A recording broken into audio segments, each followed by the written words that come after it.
ख्वाब में हज पे जाना कैसा। अगर यह ख्वाब कोई बीमार शख्स देखे तो शफा पाएगा, और अगर कोई कर्जदार देखे तो कर्ज से फारिग होगा, और अगर मुसाफिर देखे तो वतन को सलामती से वापस आ पहुँचेगा। और अगर ख्वाब में कोई देखे कि हज को गया है और हज नहीं कर सका तो दलील है कि उम्र दराज होगी और काम निज़ाम से होगा। हज़रत इब्राहीम किरमानी रहमतुल्लाह अलैह फरमाते हैं कि ख्वाब में देखे कि हज को गया है और हरम शरीफ में लब्बैक कहता है तो दलील है कि उसको खौफ और डर होगा।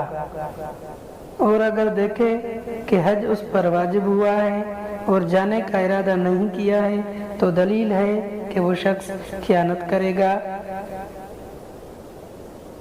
और देखे कि अरफा का मैदान में है तो दलील है कि किसी से सुलह करेगा। और अगर देखे कि खाना काबा में नमाज पढ़ता है तो दलील है कि बुजुर्गों से नफ़ा पाएगा और उसका काम बेहतर होगा।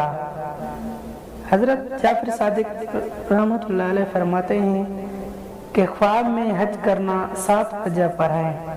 अव्वल निकाह करना, दूसरा कनीज खरीदना, तीसरा आदिल बादशाह की ज़ियारत करना, चौथा नेकी, पांचवा है नेक काम करने की कोशिश, छठा है सवाब की इजरत पाना, और सातवां है अहले इल्म की सोबत में जाना।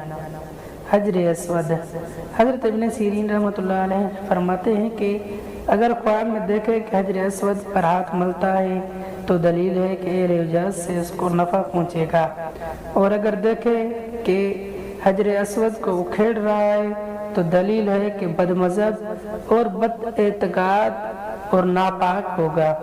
और अगर देखे कि हजर अस्वद को फिर उसी जगह पर रख रहा है तो दलील है कि फिर राह रास्त पर आ जाएगा।